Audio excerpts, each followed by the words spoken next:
তো আমি ওই মেয়ের সাথে কোনো সম্পর্ক না করে বিয়ের 5 দিনের মধ্যে আমি ঢাকায় চলে আসি। এক ঘরে থাকতাম, আলাদাভাবে থাকতাম, তার সাথে আমার কোনো সম্পর্ক নাই।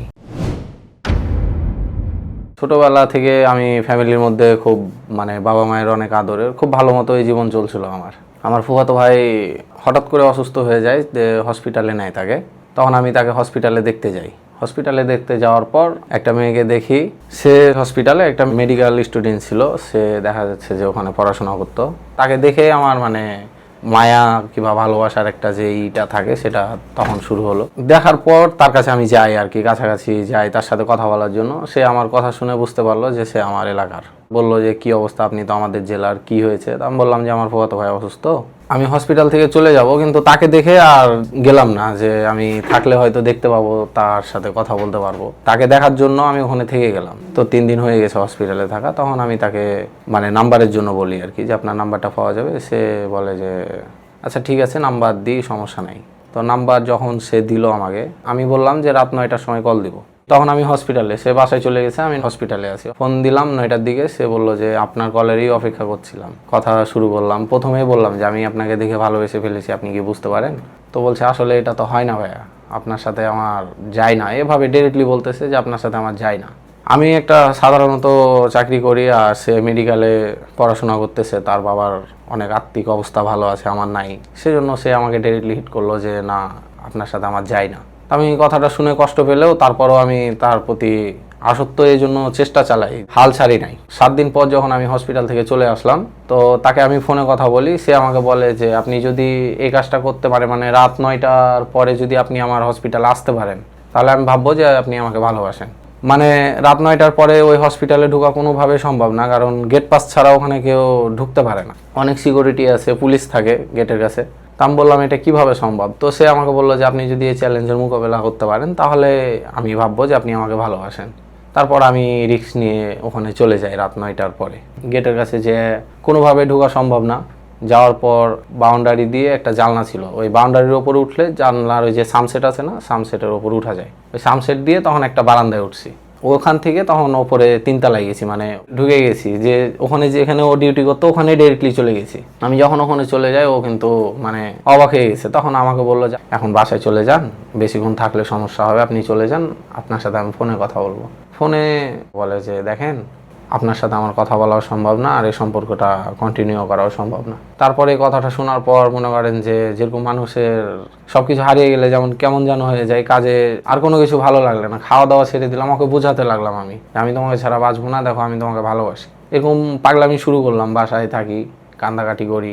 পরে তখন ওখান থেকে যখন ও আমাকে বারবার অবহেলা শুরু করলো, কিংবা আমার ফোন ধরে না, মেসেজে রিপ্লাই দেয় না, ফোন দিলে ফোন কেটে দেয়। এটা আমার জীবনের প্রথম প্রেম ছিল, এই জন্য আমি দেখা যাচ্ছে যে তাকে মন থেকে সরাতে পারি নাই। যে দেশে আমি তাকে পাবো না, সে দেশে আমি থেকে কি করবো? পরে আমি বিদেশ চলে যাই আর কি, সৌদি আরব আমি চলে যাই। আমার ভিতরে যন্ত্রণা নিয়ে ডিউটিতে যাই, ডিউটি করতে ভালো লাগে না, কোনো কিছু করলে ভালো লাগে না, কোথাও গেলে ভালো লাগে না, সবসময় মন মরার মতো থাকি। জোর করে মানুষের সামনে হাসি বাইর করি, ভিতরে দুঃখ থাকলেও হাসতে হয় মানুষের সামনে। পরে আমি তার কাছে পিক চাই আর কি, ছবি চাইলাম যে দেখো তুমি তো আমাকে ভালোবাসো না, তো কিছু তোমার পিক দাও, যে পিকগুলো আমি দেখে নিজেকে সান্ত্বনা দিব, মনটাকে সান্ত্বনা দিব। সে কিন্তু পিক দেয় না। তো সৌদি আরব যাওয়ার 1 বছর পর আমি উমরা করতে গেলাম। উমরা করতে গিয়ে হয় না, মানুষ আল্লাহর কাছে গেলে নিজের জীবনের গুনাহখাতা মাপ চায়, কিংবা তার কোনো স্বপ্ন থাকলে সে চায়। আমি উমরা করতে যেয়ে আল্লাহর কাবা ঘরে হাত দিয়ে চাদর ধরে আমি আল্লাহর কাছে চোখের পানি ছেড়ে তাকে ভিক্ষা চাইলাম যে আল্লাহ, আমি তো জীবনে অনেক কিছুই পাপ করেছি, কিন্তু আমি তোমার কাছে আজকে কোনো কিছু চাইবো না, শুধু আমি তাকে চাই, শুধু আমার তাকেই লাগবে। সে যদি থাকে তো পৃথিবীতে যতই কষ্টে থাকি আমি সব কিছু হাসি মুখে সহ্য করতে পারবো। হঠাৎ করে কিছুদিন যাওয়ার পর ওই যে পিক চাইতাম, ও হঠাৎ করে নিজে থেকে আমার ফোনে দেখছি যে কয়েকটা পিক দিছে। তখন আমি তো চিন্তা করি যে এটা তো ভালোর দিকে যাচ্ছে। যার কাছে এতদিন থেকে 5টা বছর ধরে একটা পিক তো দূরের কথা, তার সাথে ফোনে কথা বলার কোনো সুযোগ থাকে না আমার, সেখানে নিজে থেকে পিক দিছে। সে মেসেজ দেয়, কেমন আছেন, কি করছেন, নিজে থেকে মেসেজ দেয়। একদিন হঠাৎ করে 14 ফেব্রুয়ারি রাত্রে সে আমাকে আই লাভ ইউ বলে আমাকে প্রপোজ করে। সে মেসেজ দেখার পর আমি নিজেকে এতটা লাকি আমি কখনো ভাবি না, এত খুশি সেদিনকার রুমে। তো মনে করেন যে অনেক আনন্দ করার পর তার আই লাভ ইউ রিপ্লাই আমি আই লাভ ইউ টু দিলাম। আমি এটা দেওয়ার পর শুধু বললাম যে আমার এতদিনের কষ্টটা মনে হয় আল্লাহ চোখ তুলে তাকিয়েছে। তো তার সাথে আমার কথা বলাটা এতটাই মানে বেড়ে গেল যে 24 ঘন্টার মধ্যে মনে হয় 24 ঘন্টায় কথা বলতাম। এমনও দিন গেছে, এমনও রাত গেছে যে আমি ফোনে কথা বলতে বলতে সারাদিন ডিউটি করছি, আবার রাত্রে এসে সারা রাত ভিডিও কলে কথা বলতে বলতে রাত কেটে গেছে। আবার সকালবেলায় আমি না ঘুমিয়ে ডিউটিতে গেছি। পরে প্রায় 1.5 মাস পর তাকে আমি বললাম যে দেখো আমরা বিয়ে করে ফেলি, কবুল বলে তো বিয়ে হয়, আর হুজুর দিয়ে তো বিয়ে করাও যায় ফোনে। তখন আমি একটা ওখানকার হুজুরের কাছে গেলাম। সেদিনকে আমি কবুল বলছি, মসজিদে বসেই কবুল বলছি হুজুরের সামনে। সেও কবুল বলছে, ভিডিও কলে কবুল বলছে। তার ফ্যামিলিও জানে না, আমার ফ্যামিলিও জানতো না, কেউ জানতো না, শুধু আমরা দুজনেই জানতাম। তারপরে তার সাথে যখন আমার বিয়ে হয়ে গেল, তখন হঠাৎ করে আমি রোজার ঈদের পর বাংলাদেশে চলে আসলাম। দেশে আসার পর তারপর আমি বাসায় চলে যাই। তো ওই সময়তে আমি আমার ফ্যামিলিকে জানাই, আমার আম্মুকে জানাই। জানানোর পর বললো যে ঠিক আছে, তাহলে তুমি যেটা চাও সেটাই হবে। আমি তাকে নিয়ে আসলাম, আমার বাসায় নিয়ে আসলাম। তার ফ্যামিলির কেউ জানে না। আমি তাকে বললাম আসতে, সে চলে আসলো। সে হয়তো চাকরির নাম করে কিংবা যেভাবে হোক বলে বাসা থেকে আসছে, সে আমার কাছে থাকলো। ফোনে যে বিয়ে হয়েছে সেটাই, কিন্তু এর বাইরে তারপরে দেশে এসে কোনো তার রকম সাথে আমার কোনো কাজী অফিসে নিয়ে গিয়ে কোনো রেজিস্ট্রি করার প্রয়োজন মনে করেন নাই বা করেন মনে করিনি কিংবা করিনি। আমি তাকে নিয়ে আসলাম, নিয়ে আসার পর সে আমার কাছে থাকলো। 15 দিন পর বললো যে আমি বাসায় যাব। তাহলে আমি তার বাসাতে তাকে রাখতে গেলাম। বাসায় যাই নাই, তার এলাকা পর্যন্ত যেয়ে আমি তাকে রেখে চলে আসলাম। 15 দিন পর আমি ফোন দিলাম, তুমি চলে আসো। বলছে আমি যাব না। আমি বললাম যে কেন আসবা না? তো বলছে যে আমি এটার প্রশ্নের উত্তর দিতে পারবো না, আমি যাব না। পর ওকে বললাম যে ঠিক আছে, তুমি আমার সাথে দেখা করো। ও আসে। আসার পর অনেকভাবে তাকে বোঝানোর চেষ্টা করি, কেন যাবা না, সমস্যা কি? কোনো কিছু বলে না, এক কথায় আমি যাব না। আমি বললাম যে কেন যাবা না সেটার বলো। আমার ফ্যামিলির সাথে আমি থাকবো না। আপনার মা বা আপনার আত্মীয় স্বজন কারোর সাথে কি ঝামেলা হয়েছিল? না। আপনার বাসার মেম্বারদের সাথে সে একসাথে থেকেছে, সবকিছু একসাথে ঘুরেছে। তখন কি আপনার স্ত্রী চাকরি করতে চাইতো? আমি বলছিলাম যে আমি চাকরি পছন্দ করি না, তোমার যা কিছু লাগে আমি দিব, বাট তুমি চাকরি করতে পারবা না। তো বলছিল সে আমার চাকরি দিয়ে কি হবে, আমি তো চাকরি করবো না, আপনি থাকলে তো আমার চাকরি লাগবে না। মানে কোনো কারণ ছাড়াই সে বলছে আপনার সাথে আর যাবেন না, আমার ফ্যামিলির সাথে সে থাকবে না। তো আমি তাকে বললাম দেখো আমি এখন তোমাকে নিয়ে কোথায় থাকবো। অনেকভাবে বুঝাই, সে যাবো না করতে করতে এভাবে ধরেন যে বেশ কিছুদিন কেটে যায়। তো ও আমাকে বলছে যে আমি আপনার কাছ থেকে মুক্তি পেতে চাই, ফ্যামিলির সাথে আমি থাকবো না, হয় আমাকে বাইরে নিয়ে চলেন, না হলে আমাকে ছেড়ে দেন। রাগের মাথায় আমি বললাম যে তোমাকে আমি কি ছাড়বো, তোমার সাথে যেভাবে বিয়ে হয়েছে সেভাবে মৌখিকভাবে ছাড়াছাড়ি হয়ে যাবে, সমস্যা নেই। তো মুখে কিন্তু রাগের মাথায় আমি কিন্তু ওকে তালাক দিয়ে দিই। ও তালাক দিয়ে দেয়, চলে যায়। ওভাবে দুইজন দুই দিকে হয়ে যায়। পরে বেশ কিছুদিন যাওয়ার পর আমি তখন অন্য জায়গায় আমি আরেকটা বিয়ে করে ফেলি। তালাক দেওয়ার 3 মাস পর আমি আরেক জায়গায় বিয়ে করে ফেলি। তখন সে আমার সাথে যোগাযোগ শুরু করে, এমনকি সে মেয়ের সাথে কোনো কিছু করতে, সংসার করতে সব কিছু নিষেধ করে। তো আমি ওই মেয়ের সাথে কোনো সম্পর্ক না করে ঢাকাতে চলে আসি 5 দিনকার মাথায়। বিয়ের 5 দিনের মধ্যে আমি ঢাকায় চলে আসি। 5 দিন যখন ছিলেন? না, আলাদাভাবে থাকতাম, মানে এক ঘরে থাকতাম, আলাদাভাবে থাকতাম, তার সাথে আমার কোনো সম্পর্ক নাই। কেন? কারণটা কি? বিয়ে করলেন? এই যে এর জন্য, একে ভালোবাসি। ভালোবাসি, তাহলে বিয়ে করলেন কেন? এটা তো জেদের বশে হয়ে গেছে। ও, জেদের বশে একটা মেয়েকে আপনি জীবন নষ্ট করার একটা চান্স নিলেন? হ্যাঁ, এটা করা যায় জেদের বশে? এরকম জেদের বশে জীবন আর কি কি করেছেন? না, শুধু এই একটাই কাজ করেছি। এখন জেদের বশে মেয়েটাকে বিয়ে করলেন, তারপর শেষমেশ কি হলো? শেষমেশ আমি ঢাকাতে আসার পর ওই মেয়েকে ডিভোর্স দিয়ে দিলাম, তার সাথে আমার সম্পর্ক শেষ।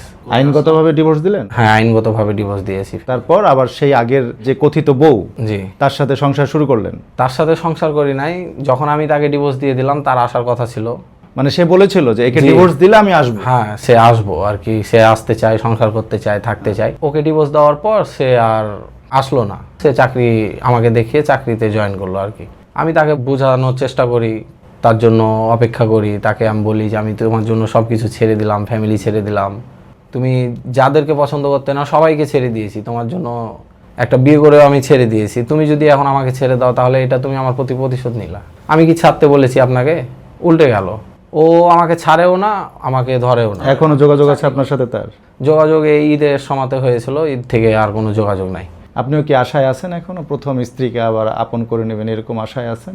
আশায় আছি বলতে, তাকে আমি কখনোই ভুলতে পারবো না। আশা যতদিন বেঁচে থাকবো ততদিনই আশায় থাকবো, কারণ ওর জন্য আমার জীবনের সবকিছু আমি নষ্ট করে দিয়েছি। এখন চাকরি করে? এখনো চাকরি করে। এটাও তো হতে পারে যে আপনি তাকে চাকরি করতে দিবেন না জেনে সে আপনার সংসার আর করতে চায়নি বা দূরে সরে গেছে, এরকম তো হতে পারে। হতে পারে। এখনকার সমাজে তো অনেকেই চাকরি করছেন, নিজের পায়ে দাঁড়াচ্ছেন, উনি একজন নার্সের মতো প্রফেশন বেছে নিয়েছেন, এটা একটা মহান পেশা, আপনি সেখানে চাকরি করতে দিতে চাচ্ছেন না, এটার কারণটা কি? কারণটা যে আমি ওই যে ওকে অনেক বেশি ভালোবাসি, ও কারো কাছে যাবে, কারো সেবা করবে, এই জিনিসটা আমি মানতে পারবো না, এই জন্য আমি চাকরিটা করতে দিতে চাই না। আপনাকে, আপনি যখন হসপিটালে ভর্তি হবেন আপনার সেবা কেউ করবে না?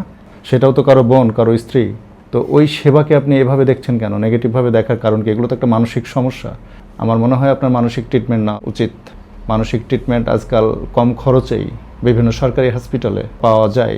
আপনি ইচ্ছা করলে আপনার মানসিক অবস্থার বিস্তারিত জানিয়ে আপনি সেবা নিতে পারেন।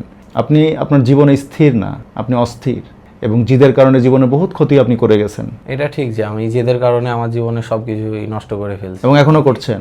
আপনার নিজের জীবনের কন্ট্রোল আপনার হাতে নাই, অন্য মানুষ আপনাকে নিয়ন্ত্রণ করে এবং আপনি সেই ঢেউয়ে ভেসে যান। আপনি যেটা চান সেটা আপনি করতে পারেন না। অবশ্যই আপনি অনেকগুলো ভুল করেছেন, যেই ভুলের কোনো ক্ষমা হয় না হয়তো।